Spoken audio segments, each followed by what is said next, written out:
I remember several years back, several decades back, really, when African Americans were not as free as we are today.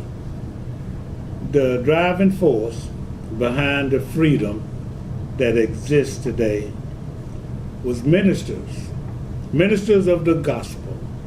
And not only was it the ministers, it was also the churches. So I think too often we overlook the role that ministers and churches has played in our community.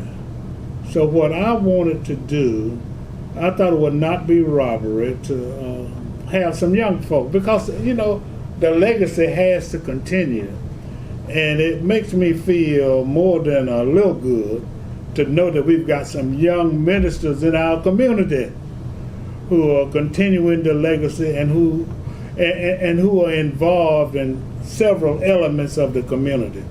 See, hey man, it takes more than preaching. There have to be other elements in the community and other forces and other disciplines that we have to address in order to move the community forward. This is a call to action. A call to action. That sounds so good. This is a call to action. A call to action. I'm your host, Alex Haversham, and I have with me today 3 of these dynamic young ministers, and this is just 3 of them. I don't want you call me telling me, well, Red Dewdrop ought to be with you. Yeah, it's several of them. I just couldn't get them all on the show. But I thought it would not be robbery if I, in fact, have 3 of them on the show to kind of embrace, what they are doing and also what they need to do and how the community can help them, because really the progress of our community, though we made progress, we still got a long way to go. And just like the ministers helped us back during the day, we need the ministers and the other institutions to help us today. So I thought that we'd just have these young men around this table and have what they would know what it means, but have a fireside chat, because that's what President, I think, Roosevelt did. And they, back during that time, they were not even a gleam in a daddy's eye. So we're going to have a fireside chat with these young men. I have with me, I'll tell you what I'm going to do. Since I can't say church, I'm going to let them introduce themselves because I was getting instructions. So just introduce yourself. I'm Dominique Johnson. I'm the pastor of Kingdom Life, and I'm also the president and founder of the Urban CEO. Minister Belvin Ware. I'm the youth minister over at Macedonia Baptist Church. My name is Paul Little. I pastor Mid Mount Zion Baptist Church in South Macon. Okay, so it's such a pleasure to have you guys. Okay, so now tell us a little bit about yourself, and while you're talking, just talk about some of the initiatives in which you are involved and where you see us going or the community going and what needs to happen in the community for us to continue to move forward. Well, first of all, I'm originally from Macon, Georgia, graduate of the Northeast High School. Have a BA from Payne College and an MBA, and also an MA in Practical Theology. Some things that we do, we partner with some of the schools in East Macon, particularly all 5 schools. And I also have the nonprofit, the Urban CEO, in which we have several initiatives out of that. But our chief initiative is what we call the Urban Leadership Academy, which is a 7-month program that's geared toward entrepreneurs, nonprofit leaders, or just people who want to be social change agents. And also out there, we do the annual Raider Fest, in which we bring all the schools from East Macon together for one big bag, school supply, food giveaway. And we do a big man on campus. That's another thing we do out of the Urban CEO, that's a 1-day boot camp for guys who are going to college and maybe already freshmen in college. And our church, Kingdom Life, does several things also in the community, like our annual Thanksgiving feeding, which we feed at least 200 to 300 people every year at Rosa Jackson. So that's a little of what we're doing. That's a lot, bro. Okay. Okay. Belvin? So right now, over at Macedonia, we currently have a after-school program. But I guess I got to back up and then tell you a little bit about myself. Yes, sir. So I'm a native of Macon, Georgia. Also, I left Macon back in 1998 to join the United States Marine Corps. So I've been out of Macon for approximately 16 and a half years. I just recently moved back in July of last year to actually fill the full-time position of the youth minister at Macedonia. I am a graduate of the one and only Central High School, class of '96.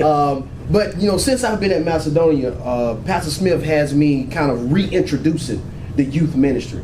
We've started an after-school program. Of course, we do our Wednesday night Bible studies with the youth. And then we've also started up something new in the black church, which is something that the white church has been doing, but we're doing a Friday night youth church to try to get the kids involved into something positive on a Friday night. And then, of course, our school right down the street, we do a lot of things with Bruce. We just gave away over 50 coats to Bruce at the beginning of the winter. I go in there and I speak to the kids at least once a month about just different life skills. So when you say, what do we need to do? The church needs to be involved in the community, just like you said the church was back in the day. Because anything that happened within the community, it started in the church. And I think we need to get back to that. We shouldn't say that we can't mix church and state, because anytime anything started politically, it started in the church. Yeah, absolutely. Absolutely. Like my fellow brothers, I'm also a native of Macon, born and raised in West Macon. I graduated from Southeast High School, class The of Southeast. The Southeast High School. Because everybody else is plugged in Still high around? school. We're no longer around, but that's where I got my foundation. I left Macon for a few years. I served at First African Baptist Church in Savannah for 6 years, and I came back to become the pastor of Mount Zion in April of 2014. So part of our mission is to really holistically develop people. So we talk about spiritual development, economic, mental, and emotional development. So we have several programs that allow us to really touch people from a community standpoint, but also in-house programs for our membership to really empower people to be holistically, developed in their walk with Christ. So a few things that we're currently doing. One, we're very excited about a new program, a partnership we have with the state of Georgia, which started in August of last year, which allowed us to be the first church in the state of Georgia to have a DJJ program here in the area that's allowing us to not only provide mentorship in the juvenile facilities, but also we offer wraparound services as well. So as these young people are coming out, we have programs and processes for them. Coming out of the YDC and the RYDC, we have an opportunity now to partner with them and their parents to make sure they have some next steps as it relates to their future. Some of them are already applying for college. Some have military in their sights. So this is an opportunity for us to make sure that we're not only speaking to them while they're in those facilities, but also impacting them as they prepare to get out of those facilities. Okay, I want you all to answer this question. Other than what you all are specifically doing, in your opinion, there are so many vacuums, Macon limitation. Macon has phenomenal resources. We got colleges, we got water, we got location, we got people, we got medicine, and rather than being at the bottom almost at the bottom of the totem pole, Macon and this area, Central Georgia, should be very close to the top, if not the top. So evidently there's some kind of barrier. Some kind of barrier in our community, and all of you are doing good things, but we want to see that kind of activity and that kind of progress emanate upwards. Yes, sir. So what do you think? And we'll start, y'all can just, I'm going to shut up, and y'all can just start talking. What do you think needs to be done in the community? I'm going to let Belvin go first. One thing that has to be done in the community is we got to do something about our poverty level. We got to do something about how our local government handles our own communities.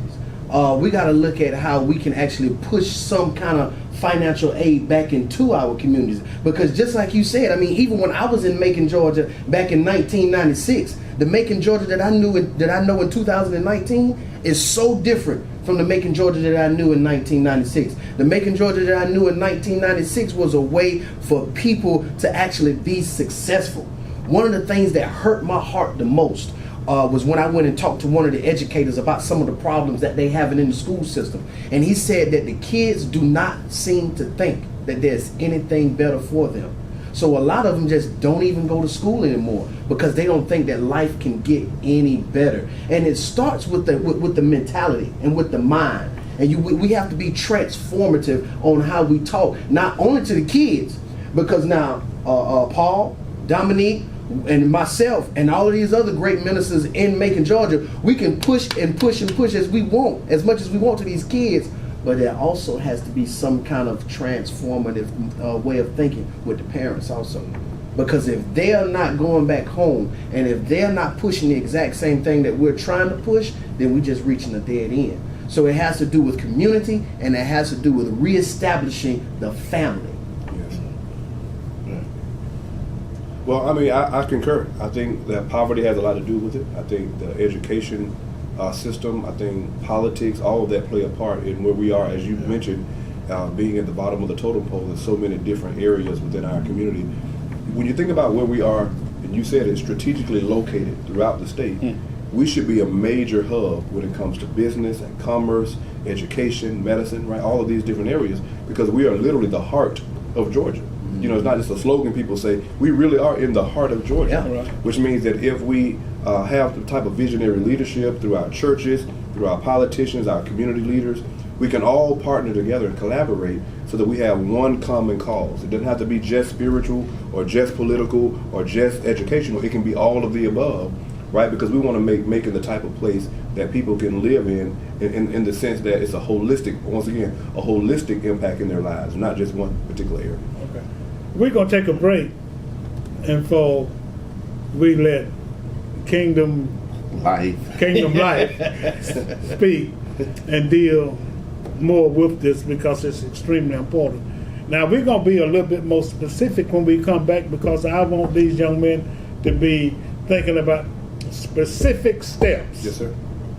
Specific steps, because we don't want to just talk. Yes, sir. You know, we want some actions. You know, and we feel like you need some assistance, specific steps that ought to be taken in order to move this community forward in all the areas that you mentioned.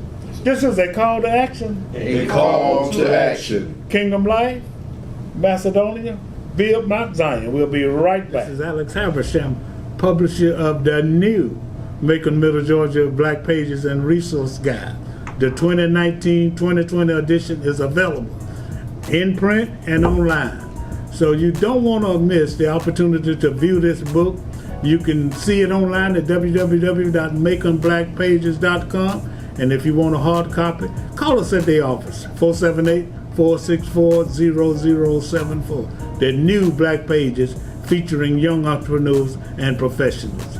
Get www.makingblackpages.com. This is a call to action. A call to action. I'm your host, Alex Habersham, interviewing these three dynamic young ministers, trying to address some issues in the community and some initiative that's going to move us forward. And we left off with Brother Johnson. I think some practical things we have to do, first starting with the church. Let me start with the church, right? So I think, and I'm talking to some of my colleagues and everything, I, like anybody else, like the celebratory ending of church, right? I'm not a hooper by trade, you know, a closer, so to speak. But there's some things we can't hoop, quote unquote, and holler over. We're going to have to teach practical, spirit-filled lessons over. And what happens is we're trying to entertain to a certain point where the people going out still empty. So they're not equipped for Monday morning. They're hyped Sunday morning, but not equipped Monday morning. And so, number one practicality is sometimes we just got to give a straight message, whether they holler or don't holler. We have to teach the unadulterated word of God. Right. And that's just how it is. Whether you can hoop or can't, right? Number two, as educators, I'm very, not lean, but empathetic to educators. Because they are raising their own children and all, but we have to find a way to support our educators. And also to provide some type of mental stability to it. So back again with the churches or even the corporations, let's partner with these schools and let's get inside of the school to help some type of resources. Sometimes it's just as much as just showing up and walking the halls. You know, if you're retired or not retired, you're off on a day, we're just talking about 1 hour a day. So let's just get in to help monitor. I think politically what needs to happen is definitely just a shift. I think we have young people, but we have to learn how to have civil discourse. If I disagree with you, it's okay to disagree, but don't attack my character. And so now you have a young group of people who don't want to deal with it, because we got some people who not really as redeemed or refined as some of us are. So if you talk about me, I'm coming for you. You know, so I think our leadership from up top has to also be able to disagree. It can get a little heated, we know that, but disagree in a manner to which you allow people to even come in. Right. And it's something that you've done, and you know, as we had the thing is, we also need to create a pipeline of leadership. Practically say, hey, this is a young person here who I see. Let me at least start feed them some knowledge and bring them along to see where they are. Not be a clone of me, because they may not necessarily agree with everything, but at least pouring back. Those are just 3 quick things. I have several other, but those are 3 quick things. Ministers, let's sometimes they just come out of hooping in the celebratory and just teach the people so they can be equipped on Monday morning. Partner with a local school, whether that's a business or a church, to just go in and let's create a pipeline and let's stop being so divisive. But I would also ask my friends in certain part of towns to also share a little bit. It ain't gonna hurt you. Yeah. You know what, Mr. Hamersham? So all 3 of us are kind of like saying some of the same thing, because Paul said partnership, and then Dominique said teach. And see, one of the things that I was told before coming back to Macon, Georgia, was that preachers don't partner with one another, because they think that we trying to compete for membership. Pastor Smith told me something when I first got back here that I did not believe, and it totally blew my mind. He said that Macon, Georgia is the city that has more churches per capita than any other city in the United States. That's correct. Any other city. Yeah. And so I was down at the Tubman Museum for a round table that they were having, and there was a pastor there by the name of Eric Bell, and he made a great statement. He said, with all of the churches in Macon, Georgia, if we split them up in 4 different sectors, you got north side, east side, south side, west side. And if all of these churches will partner together to figure out what's the problem with their community and work to strengthen their community, man, Macon, Georgia be a whole lot better. And see, Dominique said we got to teach. I taught my kids on a Wednesday night what it meant to be baptized. And mostly every last one of them in there had already been baptized, but did not know the symbolism behind baptism. You preached that too, didn't you? Yeah, I preached that too. The only thing, because as a child, we were taught, okay, you old enough now. It's time for you to join the church. Okay, after you join the church, now you got to get baptized. But mama, what all that mean? Yeah. And see, we got to teach. That's right. If we wanted to, if we want them to hold on to something and say that this is sacred and that this is a need and that I have to have this, we got to teach them what's meant behind it. Okay, let me ask you this then. I'm just so impressed with you, young man, and there are several others out there. I want to hasten to say that. I saw Brian at Reverend Ford's funeral today. He's another dynamic young preacher in the community. What do you think were the contributing factors when you all were being reared that contributed to your success, and what seems to be different today? I'll let you go first. Yes, sir. Yes, sir. I think the number one thing that jumps out to me is we're in a state now where we're having to repair the village. I had a village growing up. I had church, I had family, I had community members. I was passed along to the neighbor. She could spank me and she could discipline, he could discipline me. The village concept is lost. So now we have a more individualized perspective on my prosperity and my personal breakthrough and my personal wealth, whereas we forgot to take care of each other. I think if we get back to the idea of the village and us being a unit and seeing that there's a common, prosperity, if you would, for us as a community, then I think that we could really repair a lot of those broken spaces that exist in our city right now. So for me, it's the village concept. And I think when you look at it, I don't want to wax too deep, but when you look at the Bible as a whole, it's from an Eastern Asiatic culture, which is a very communal culture anyway. So when you see the word you, it's not always talking about you individually. It's you in the plural. So it's like, I see, like again, like Paul was saying, I can't say my breakthrough. Well, if Belvin ain't got his breakthrough, then I need to, when I get mine, I need to try to some way help him get healed, or we all come together to do it. And so we say it takes a village to raise a child. That's true, but it's the village is toxic. I think that's what Paul was saying. Our village has become toxic, and so our first goal as ministers is, of course, spiritual. Yes. Get your soul saved, then that lines you up your moral compass. But then the gospel should have an existential outlook, which means a practical. Right. Now to go back to what you were saying, think about this. We try not to do a whole lot on campus at Kingdom Life if we can. We use Rosa Jackson. So what happens is we tell a lot of people to come. That's good because it's a safe place to make us feel safe. Yeah. But what if, and now every church split up again? This is something I had also said too. All those churches say we gonna feed into Rosa Jackson. The churches around Frank Johnson, think y'all may be near Memorial. All the churches, we gonna go here, not necessarily ask the people to come to us. Right. It's cool, we want you to come on Sunday, but first we at least gonna come to you. Yeah. So I think that's a practical step too. Let's get out. I tell you, we're not gonna do everything here. We're gonna use Rosa Jackson as our hub, our community hub. You got them set up in each part of the city. Absolutely. Yeah. You got them set up. Yeah. Because the relationship between the church and the community has been broken. Yeah. People don't even have no faith in the church anymore. I'm reading this book called, and I was talking to Kayla, Paul's youth pastor, a book called Introduction to Generation Z by James Emery White. And what he's saying is that this new generation that's coming up, it's not that they are denying God, they haven't even been introduced to God because their parents walked away from the church because of church hurt. Somebody talked about you, somebody said something to you, somebody told you weren't dressed right. So they just walked away from the church. And because the parent walked away from the church, the child hasn't been introduced to the church. Well, So let me it's- tell you what's a role, and I'm glad you all are saying this. Let me tell you what it's all about. Leadership. Yes, sir. Oh, you Yes, fleeing sir. on my subject. Yes, sir. Conscientious leadership. Yes, sir. So we can't put it all on the people. Yeah.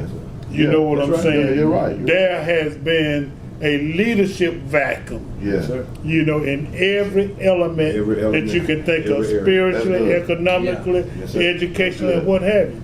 That's And the good. reason that I'm having you all here is because you all are in the mode to present, project, and initiate and continue the leadership. Yeah. And so what I want to do now is Yeah. I want each one of you to say specifically, to the extent that somebody will call you or call your church or call a number, you know, to the extent that we can get people motivated in certain areas. Just say what you think needs to be done and where you need help.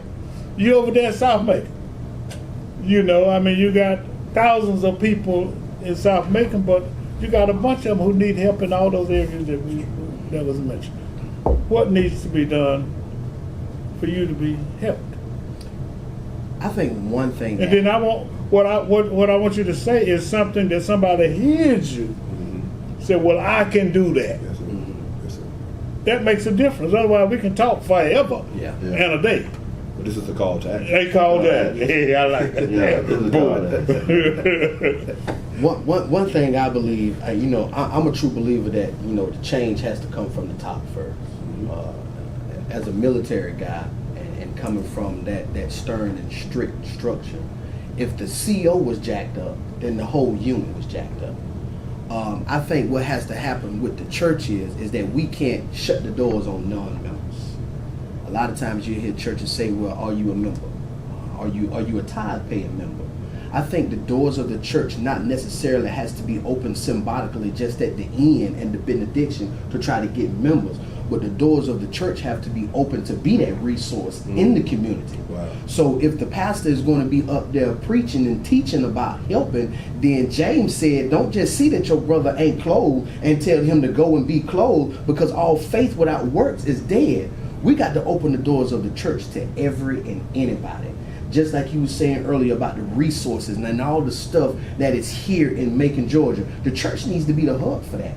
Because just like Paul said, it's a holistic approach. We got to look at the whole person, and it's got to start from the top.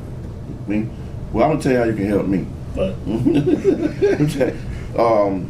Outside of, we also have the nonprofit, the Urban CEO, which stands for, most people think it's me personally, but it kind of became my personal brand. But it stands for the Urban Community Empowerment Organization. And so each year we do an Urban Leadership Academy. And what we are doing is developing leaders from a grassroots level who are trying to be, once again, entrepreneurs, social entrepreneurs, or just community change agents.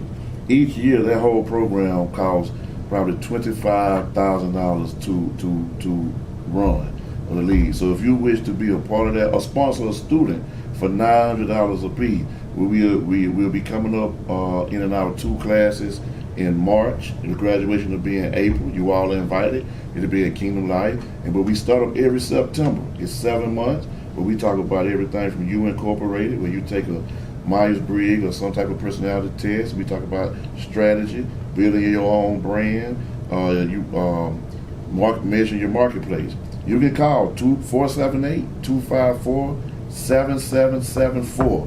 That's a practical way to call you to action. You can just call me up, or you just want to make a contribution to what we're doing with the Urban CEO period. So practically, that's something anybody can do if you wish to want to really help me. Well, for us, we are launching a citywide Adopt a School initiative. So we're adopting several schools throughout the city of Macon. We're looking for more volunteers and for sponsorships for financial resources, because we're partnering right now with Southfield Elementary, Ballard Middle, and Southwest High.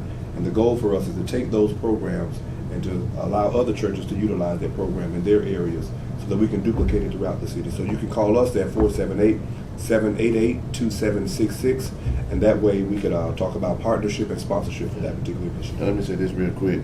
To prove that what we're doing is working, we have an 88% graduation rate, and we're on our 3rd cohort right now. You may know some of these names, with Dr. Anissa Jones is in it at the moment, Marsha Talley, Jaquiz Harris has been a graduate. So we have people coming through who is changing their life and their branding. We actually had a young lady who got a contract today for tutoring, using some of the skills that she's learned in the program.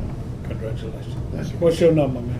What number? The number at the Macedonian Baptist Church is 478-750-0040. Okay. This is a call to action. A call to action. And before you gave your number, didn't you? Yes, again, 478-788-2766, be at Mount Zion Baptist Church. Okay, y'all come in.